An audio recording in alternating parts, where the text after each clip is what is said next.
Alright guys, welcome back to another episode of our Madden 25 Connected Franchise Owner Mode Fantasy Draft Buffalo Bills Ralph Wilson YouTube series. Today is episode number 49. It is a beautiful Thursday and we are coming off our episode number 48 Super Bowl victory over the Green Bay Packers. That is right.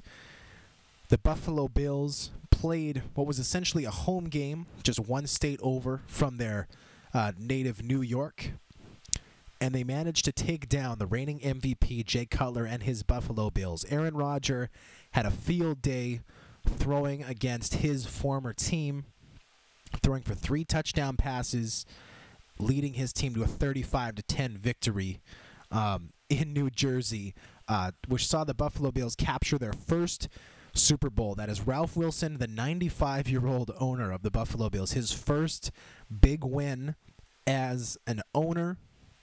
And the Buffalo Bills completed what was the first perfect season ever had by an NFL team in the modern era. The first team to go undefeated with a 16-game schedule. The modern NFL finishes the year romping in the Super Bowl. After falling down 7-0 early in the game, the Bills came back, went on a 35-3 tear for the rest of the game, and took it home. The Bills win their first championship ever, and now these next couple videos will be about the offseason, seeing what happens to this team, whether they can keep the parts together, whether the team will be torn apart by free agency. Who knows? Anything can happen. All we can do is hope that we can hold on to the best parts of this team and keep this team mostly intact, as well as adding in some new blood through the draft, free agency, etc., to make this team a champion again in 2014 next season. Before I go on any further, I just want to say today and the rest of these videos for the rest of the week could be falling in any kind of order. Obviously, I'm going to try and keep these videos as regulated as possible, but I've never played through. This is a part where we're all seeing this for the first time together. I've yet to play through an off season in a connected franchise, so things could be grouped. I don't know. I imagine we re-sign players, then go to free agency, then the draft, which is the normal pattern in Madden, but depending on the time of the videos, depending on the schedule, the structure, etc., etc., etc., we will be grouping these videos in any such way. I don't know. So check out my Twitter. My Twitter page is in the description of every video I've ever released. And I don't ask you to follow me or whatever. I don't care about that. Twitter just serves as a great tool for me to contact you about what the schedule is going to be. I know in Friday's video, last week in episode number 40, I said that likely what would be happening, and I said this I think again on Monday this week, that the Super Bowl will be played in tomorrow's video, episode number 50 now. That was when I thought that we could play the Pro Bowl. We'd have 2 upkeep and practice videos instead of just 1. The reality was we had just 1 practice and upkeep video. We were not able to play the Pro Bowl, so the Super Bowl happened on Wednesday in episode number 48. So just check out my Twitter. If you have any questions, comments, concerns about what the schedule is going to be, that's the best place to go for information. I keep it up to date, and it's better because in YouTube videos, once they're out there, I can't change what I say. I can add an annotation depending on what's going on, but the best way for me to keep you guys up to date is on Twitter. So check out my Twitter. It's just @TuxedoT-shirt. Again, links in the description. That's the best way to keep up to date about what's going on in the series. I do also expect to have a hiatus at some point either between the seasons or around Christmas time. This video is slated to be released on November 28th. That will be the Thursday. Not too close to Christmas, but I will be doing some traveling around Christmas time where I won't be able to post videos, so we'll figure that as we go along. But all I'm saying is that we're playing these next few videos by ear. So we're going to start off with scouting. The draft is coming up, as it always is.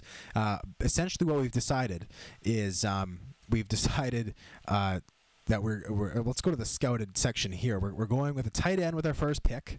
That pick will either be Speedy Bales or Eric Baldwin, depending on who's available. We now know that we have the 32nd pick of the draft, so chances are Speedy Bales will be gone and Eric Baldwin will still be available. But the draft is the draft. We might luck out and get Speedy Bales at 32nd overall, or we could be completely out of luck and Eric Baldwin will be gone as well as Bales. So we just don't know. That's part of what makes the draft fun, is that you never know who's going when. The next pick that we're probably going with is either Alvaro Odigizua or Otis Stallworth at the defensive tackle spot, depending on who's available or who we like more. The third pick that we're likely going with is going to be Basman Hooker. Right here, Basman Hooker, the 28-year-old out of Fresno State, to be potentially the new feature back of the Buffalo Bills backfield. We don't know yet. And then after that, things are kind of up in the air. There's a few spots. We definitely want to add a receiver, maybe even two receivers. We definitely want to add a corner somewhere later in the draft, but it completely depends. As the draft goes on, it becomes less and less predictable for who's going, who's not going. So that's where we're going to pick things up today. We only have 2,700 points to spend. Here's all the receivers available, depending on their projected spots. We've started looking at some of these receivers, I think. Here we go. So Emmanuel Doyle we've looked at a bit. Laquan Ville we've looked at a bit. I think we should look as well at Dakota Blandon, who's the 6th round, slated to go in the 6th round anyways. See if maybe he would be someone worth taking. His catching abilities, just to see.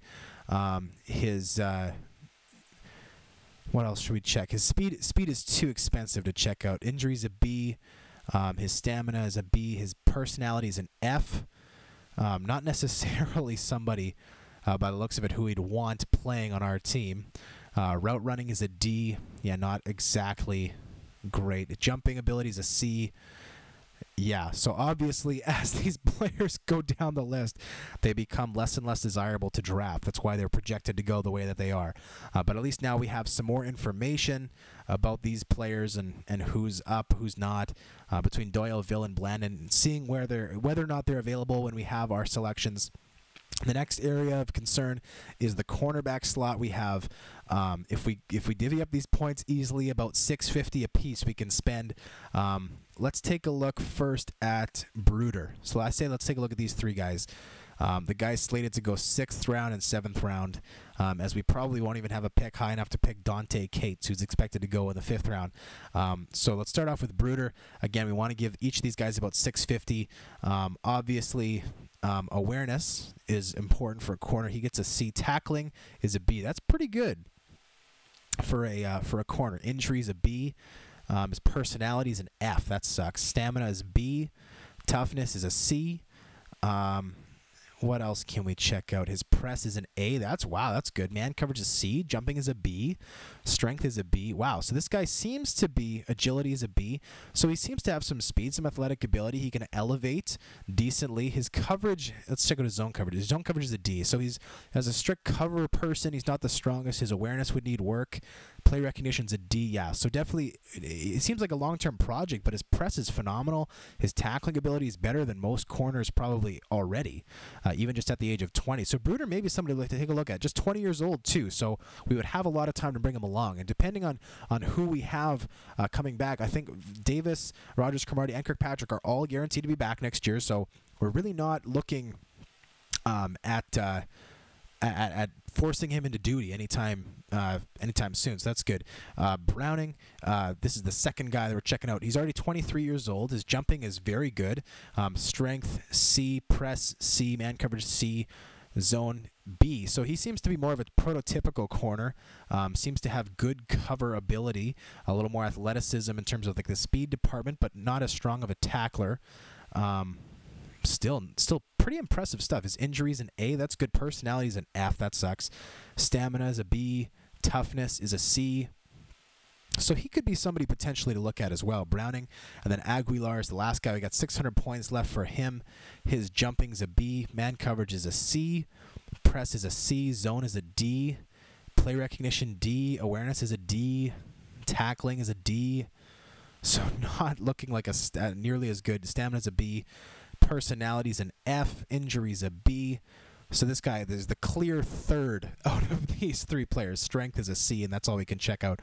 0 points to spend. I think Bruder or Browning would actually be a nice late round pick, depending on who's available. So yeah, we can take a look at that. And if none of those guys are available when we come up with our last pick, who knows? We can delve into somebody else. So that's that. Player progression. Let's go to milestone results first. Congrats on meeting a milestone, 1 Super Bowl. You got 0 experience points. Great. Thank you for that update. Player progression. I don't think we're going to actually progress any players today. I think we should just let these points go on to next year. Then we can make a decision about what we're doing. Actually, no, some of these guys who can afford development, Bostic, he's at that point where we can upgrade his development from normal to quick. That should be done because he did not progress very fast for us this year. One of our more disappointing players in terms of overall development. Culbreath is probably young enough to spend that, but he might not be back, so we don't know about that. Bruce Campbell, as a pass blocker, maybe we're spending. Shamarko Thomas, he's one of the guys we were saving up for that kind of upgrade. He's not going to be able to make it, though. So yeah, I think that's fine. Let's leave those guys. Again, those points will just carry over to next season. That'll be okay. At least they should. If they don't, I'm going to feel really ripped off. And then we'll go staff re-signing. Oh, we don't have to re-sign anybody. Let's just take a quick look at our staff. Oh, and actually, that's something I wanted to do, is we can just go through all of our players and just check out exactly how well they adapted as the season went on. Doug Maroney, a level 5 head coach. He's under contract for the next 3 years at $3 million a piece for each year. That's perfectly fine for us. Nico Jones, the scout, is under contract for the next 5 years. And I don't think we need to upgrade that at all. That's fine. And Jameel Stone, the trainer, is under contract for the next long time too. So I don't see any reason to change that. So yeah, we don't need to do anything here. Actually, you know what? Maybe we do. Maybe, we have all this money. Hold on. There's an option to fire staff as well. Resign staff. This gentleman here, he's a level 9. That's not bad. But his contract expires this upcoming year. There's only got 1 year on it left. What if we fire him? Let's fire him. And then let's check out which trainers are available. Nobody? What?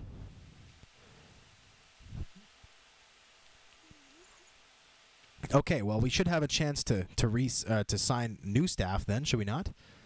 We need to have some training staff.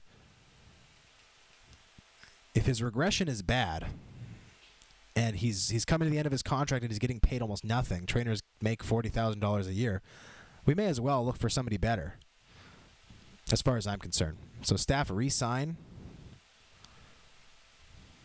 I don't know why we can't sign new trainers. I was hoping that we could have our pick of a bunch of new trainers, and if no one else was better, then we could just sign him back for a little more money.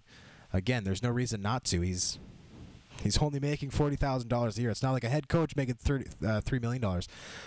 Something I wanted to do, hopefully we get a chance to re-up our trainer later, is I wanted to check out just our overall player progression as we go on, player by player. Just to see what they started the season with and what they are ranked now as. So Aaron Rodgers didn't change. 96 at the beginning of the season, 96 now. Campbell, same thing. Started at 77, still 77. And Jordan Rodgers started at 67 overall, now 75. So he came along a long way, which is very impressive. Running backs, Ronnie Brown started the season at 79, now 78. Darren Sproles started at 87, now 85. Brandon Jacobs started at 79, now 75. So all three of these guys who are getting to the end of their careers at the running back spot, 32 is pretty much the end of the line. All regressed. Brian Williams, though, grew from 71 to 76, so he came along decently. John Kuhn, this is one thing I don't understand. John Kuhn started the season at 88 overall, now 72 overall. I don't know how that's possible. He played well for us, I thought. His blocking ability is what we upgraded all season, and his job is to block. So I don't really understand that. But anyways, our wide receivers, Deshaun Jackson progressed from 89 overall to 91, so he got better. Doug Baldwin from 77 to 82, so he progressed really nicely. Mario Manningham stayed flat at 80. Jacoby Ford stayed flat at 78. Matthew Slater progressed 1 point from 73 to 74, and Dominic Hickson regressed 1 point from 73 to 72. Tight ends, Heath Miller stayed flat at 88. Jeff Cumberland actually got worse somehow. What? From 77 to 76. And Niles Paul stayed flat at 72. Surprising those two guys didn't develop more. Michael Roos progressed 1 point to 96 from 95. Bruce Campbell progressed 4 points from 75 to 79. Left guard Ben Grubbs progressed 1 point from 91 to 92. And Danny Watkins progressed 6 points from 73 to 79. Good stuff for Watkins. Eric Wood, the center, progressed from 80 to 82. Roberto Garza, the backup, stayed flat at 76. At right guard, Luis Vasquez progressed 3 points from 84 to 87. Brandon Mosley progressed from 71 to 79, an 8-point progression. Great stuff for Mosley. Marcus Gilbert, the right tackle, progressed 7 points from 80 to 87. Amazing stuff. Johnny Clobrieth progressed 12 points from 69 to 81. That's insane. Great progression from our right tackle, great right tackle position. Amazing stuff. Rob Ninkovich, meanwhile, progressed 4 points from 83 to 87. Thaddeus Gibson progressed 7 points from 78 to 85. So left end and right tackle, both phenomenal positions for us this year. Bruce Irvin progressed 3 points despite playing poorly all season from 88 to 91. His backup, Jason Hunter, regressed from 78 to 76. At defensive tackle, Vince Wilfork regressed from 94 to 91. Casey Hampton regressed from 83 to 80, and the age factor playing a large part for both of those individuals. Frank Oakham, meanwhile, progressed from 72 to 76. Ishmaeli Kitchen progressed from 68 to 73. So nice progression for both those guys, particularly considering that Casey Hampton's probably in his last year with the team. Justin Durant stayed flat at 84. His backup, Miles Burris, progressed 3 points from 76 to 79. At middle linebacker, Bostic progressed from 71 to 76, though we were hoping for more out of him. Dan Connor had a poor season, progressed from 66 to 69, but still not good enough, in my opinion. Jason Worlds, the right outside linebacker, stayed flat at 82. His backup, Brandon Jenkins, progressed from 70 to 74. Jamal Westerman stayed flat at 70. Our corners had a phenomenal season. Vontae Davis from 91 to 93. Dominic Rogers-Cromartie from 83 to 87. Drake Kirkpatrick from 78 to 82. Brian McCann from 73 to 78. And Chris Johnson, even he stayed flat at 77 at the age of 34. Pretty phenomenal stuff from our corners. Jamarcus Sanford, meanwhile, progressed from 78 to 81. His backup, Chris Connie, progressed from 75 to 79. At strong safety, Sharmarcos, a.k.a. Sharknado Thomas, progressed an amazing 6 points as a rookie from 75 to 81. Marcus Gilchrist, his backup, progressed 4 points from 71 to 75. Our kicker, Greg the Leg Zerline, progressed 2 points from 88 to 90. And our punter, Sam Martin, progressed 5 points from 77 to 82. So that is how our team progressed as the year went on. Impressive stuff. And we will carry that into next season. Not all these players will be back. Player resign, can we, if we fired somebody, can we replace them? Or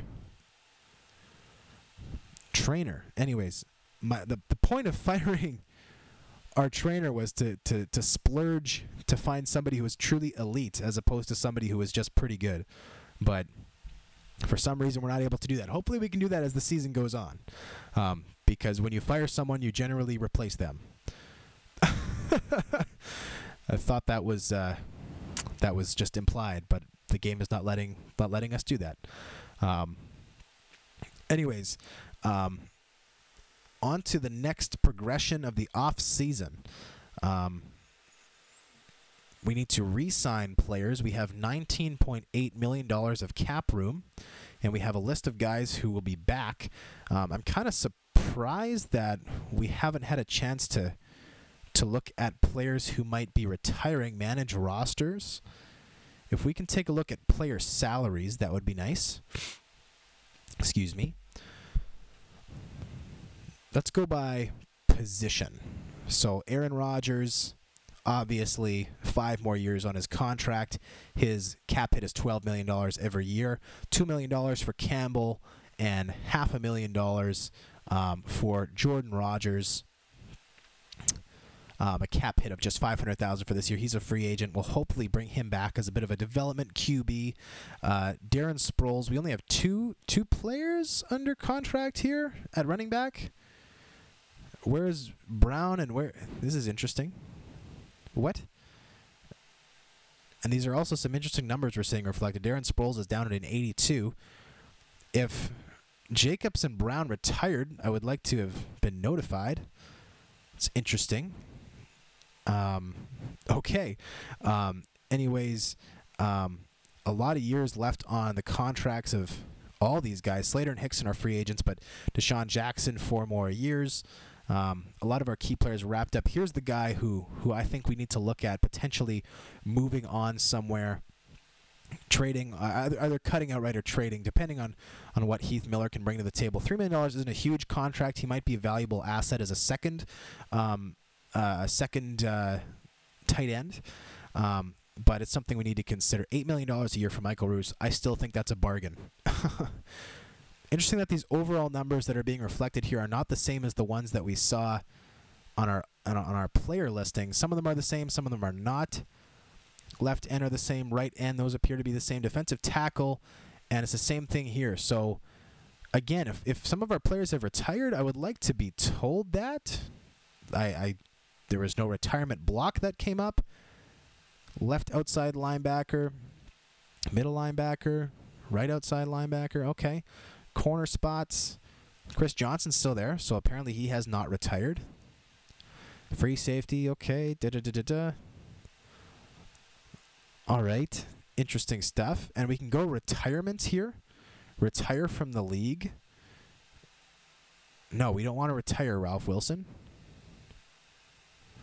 Congratulations, Ralph. Some people can't run a sports team no matter how much they spend. What a nice thing to say to a person who just won a Super Bowl. Ouch. Roster. View your current team's roster. Maybe we go to that. I would, again, if guys are retiring, that's fine. I need to know that. And check it out. So under halfbacks, so even the guys who are due to become free agents are not showing up. It appears as though Brandon Jacobs has retired, as well as Casey Hampton and Ronnie Brown. That's, again, fine. I just would like to know that. Especially for a guy like Ronnie Brown who gave this team so much. Maybe it'll say something here. So Ray Lewis has decided to return to the gridiron because he wants to win another championship. That is hilarious. Champ Bailey is hanging him up, so that's a big story. Champ Bailey. Now here's the tweets that were the feedback about the Super Bowl. I love this one here. I thought Ralph Wilson was going to lose his mind when he grabbed the Lombardi Trophy. That's hilarious. This is not a misprint. Ray Lewis is coming out of retirement. Oh, that's hilarious.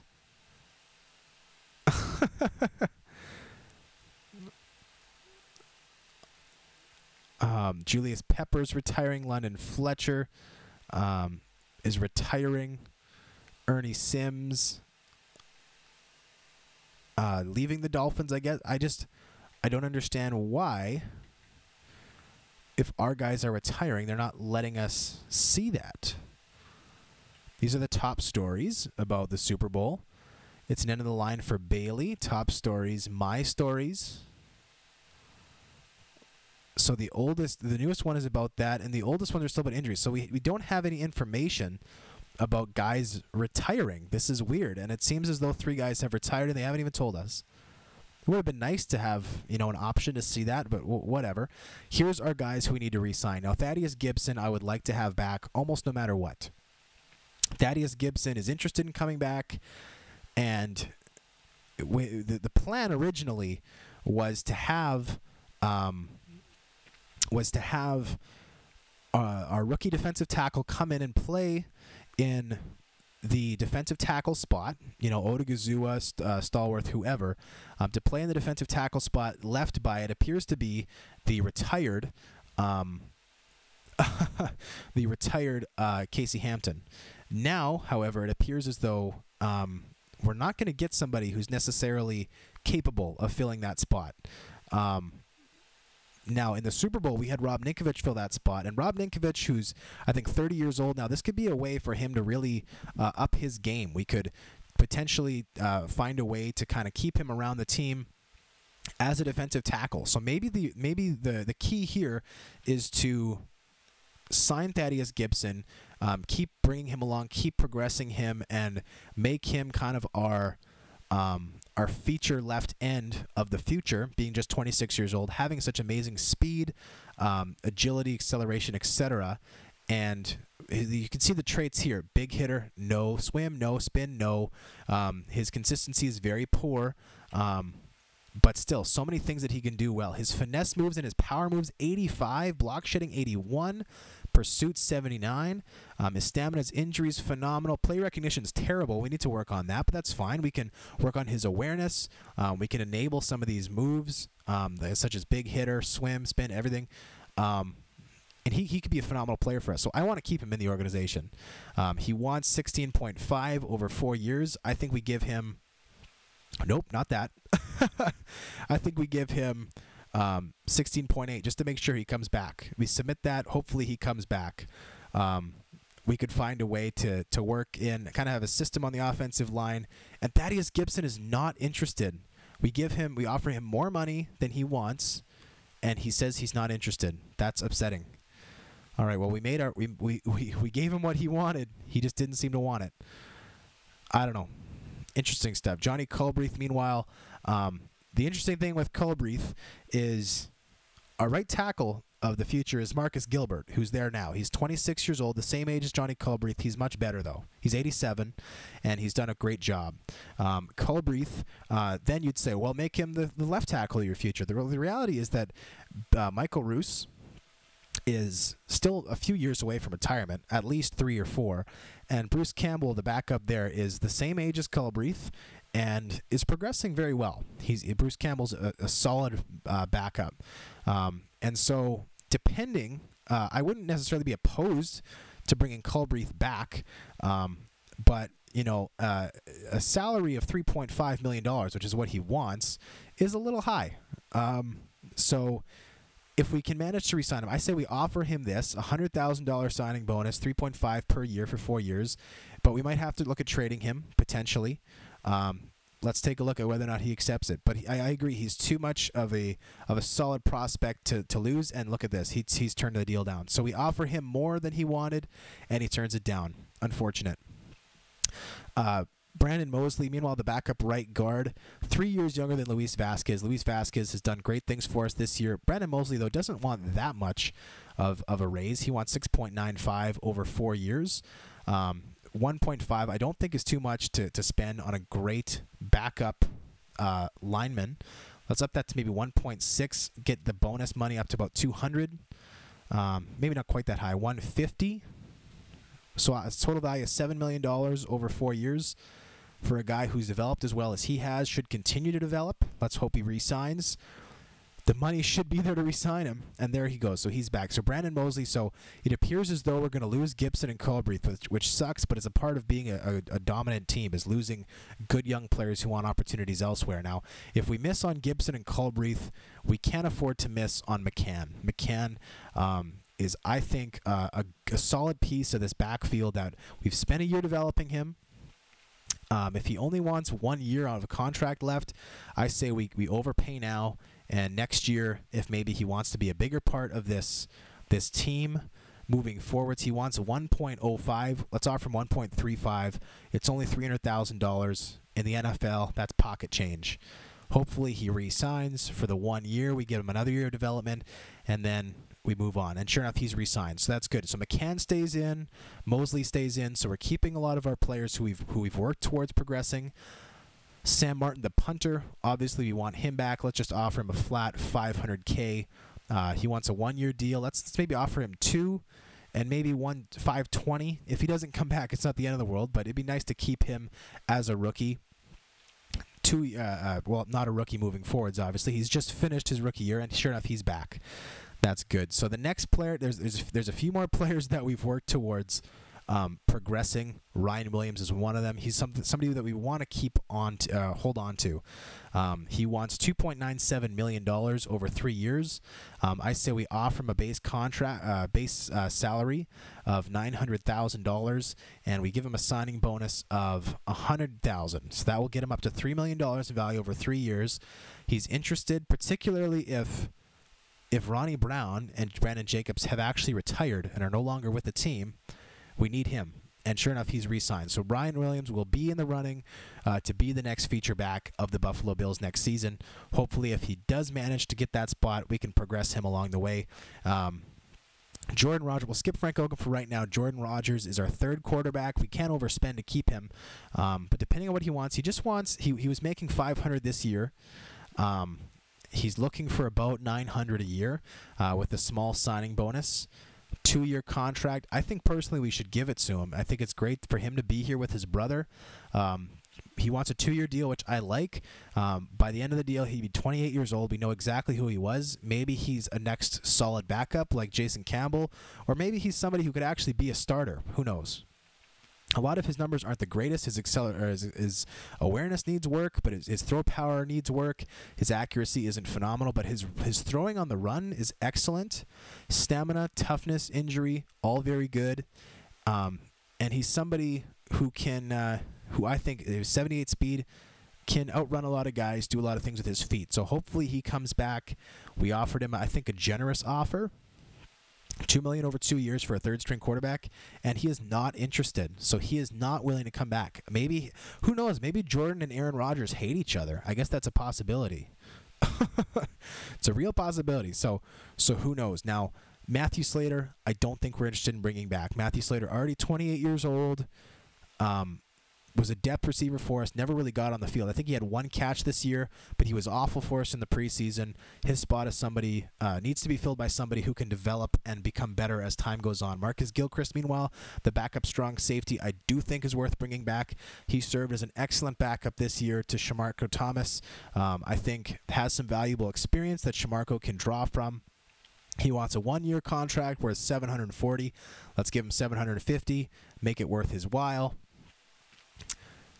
Gilchrist played some man-to-man coverage on defense for us this year, and sure enough, he's back. That's nice. So Slater not being offered a contract, that'll become, I think, a running theme as these go down. Dan Connor, not interested in bringing him back. Jamal Westerman, not interested in bringing him back. Both of those guys are old enough, 28 and 29 overall. They're the same thing as Matthew Slater.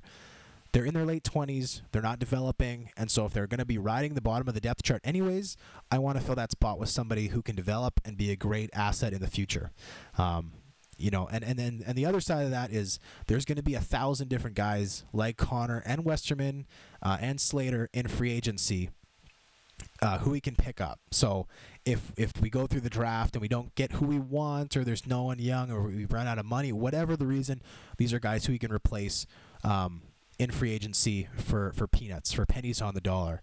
Now, the next decision we need to make, and by the way, Dominic Hickson at 29 is in the same position. He's not going to be someone who's brought back. So in terms of the guys who we have to bring back or are interested in bringing back, I think Oakham or Kitchen should come back. Now, Rob Ninkovich, it looks like he's going to be playing on the end because Thaddeus Gibson is not interested in coming back, which is unfortunate. We gave him a very nice offer.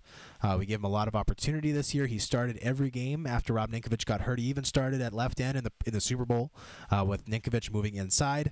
But we gave him a good contract offer. He's not willing to come back. Same thing with Clubreath. I guess those guys want to be in a position where they're playing more, where they're the undisputed starter in their position. Hey, more power to them. But that's not how, unfortunately, they're not going to be doing it with us. So I think Jenkins is worth bringing back. He's just 24.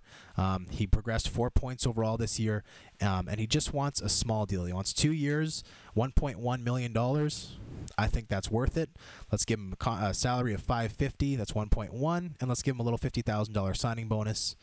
It's hilarious to call it a little $50,000 signing bonus because I don't know about you guys, but I think $50,000 is a giant sum of money.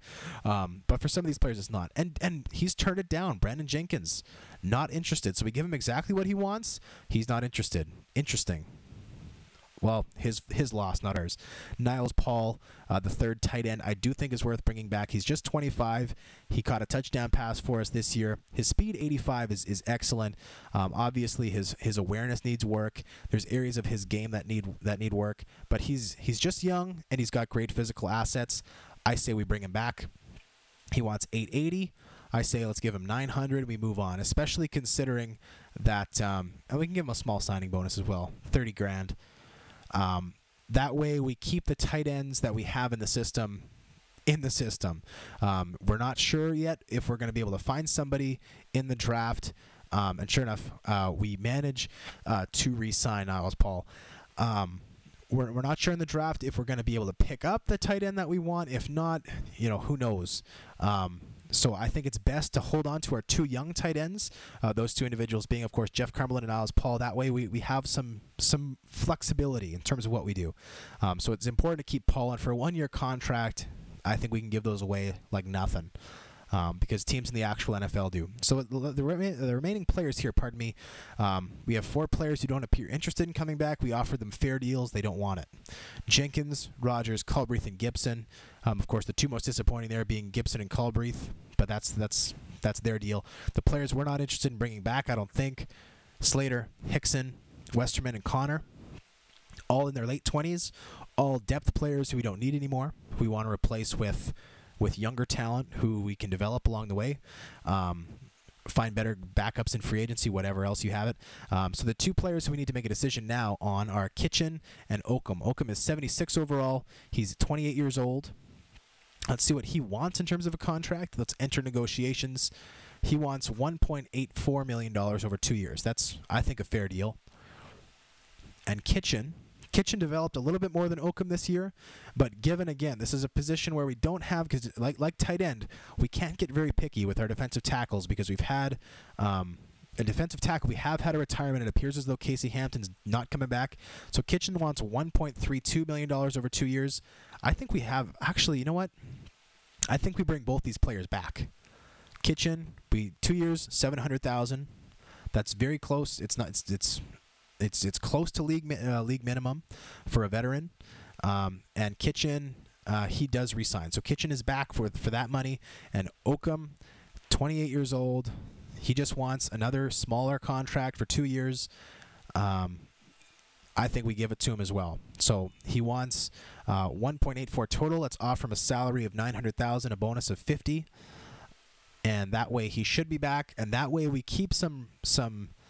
Even though neither of these guys are starter material, Oakham or Kitchen, they both proved to be strong players for us down the stretch when Wilfork got hurt, and sure enough, they do resign. So unfortunately, it looks like we're losing 4 players, but who we did want back, who are all young, 26 years old, Gibson, Culbreath, and Rogers, and Jenkins, who's 24 years old, and then we're cutting some of the fat, as you like to say, with 4 players who are older and not progressing very much anymore, or don't have the potential to anyways. That being Slater, Hickson, Westerman, and Connor.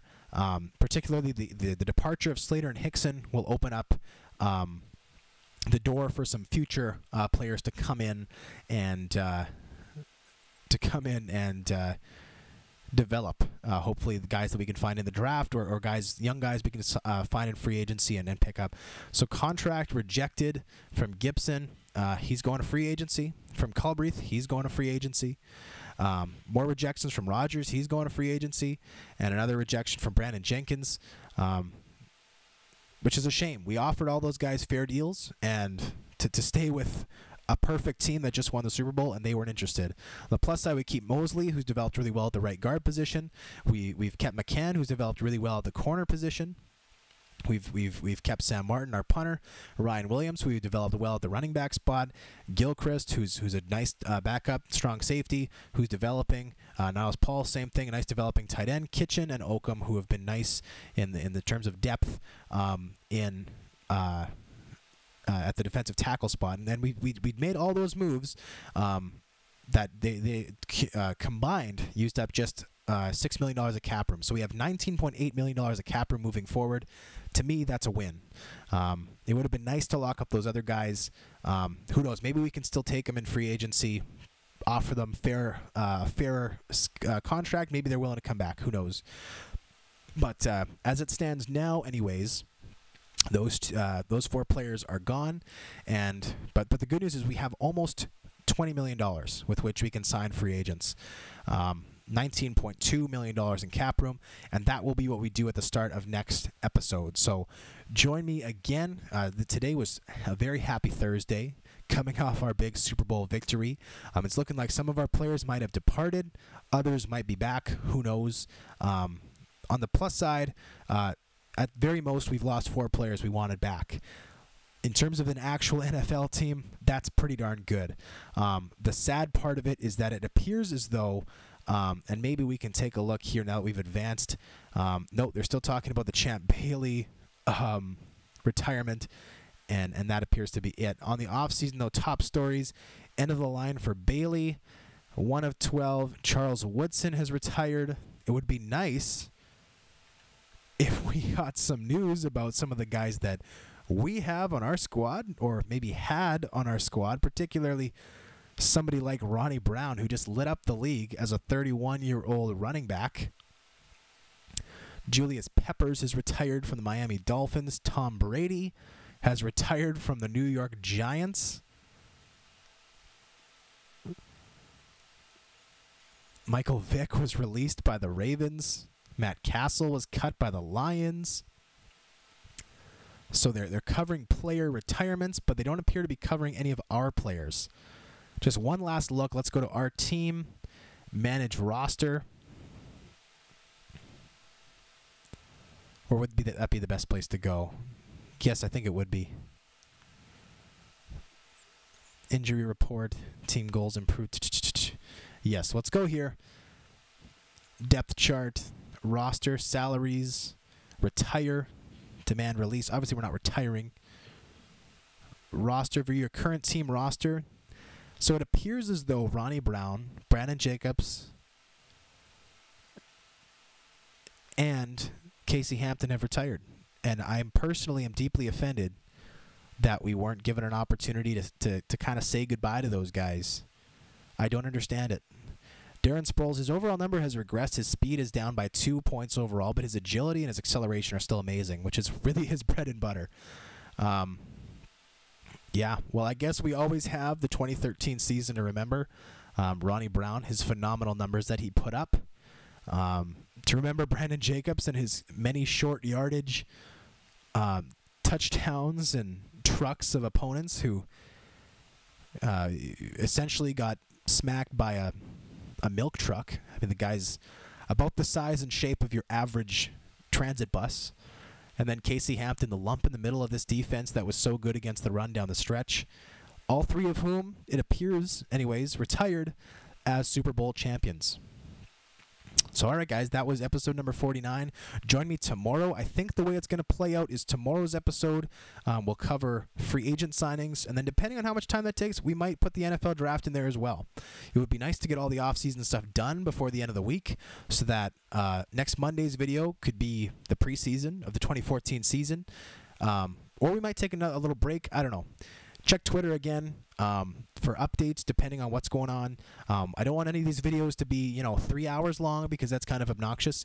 But at the same time, again, as I said at the beginning of the video, we are playing this by ear. So just check Twitter and for updates, all that. And anyways, yeah, I think that's all I got to say. Thank you so much, guys, for joining me for today's video. Happy Thursday again. I'll see you tomorrow for episode number 50 on Friday. All right, guys, I'm Tuxedo T-Shirt. And I'm out.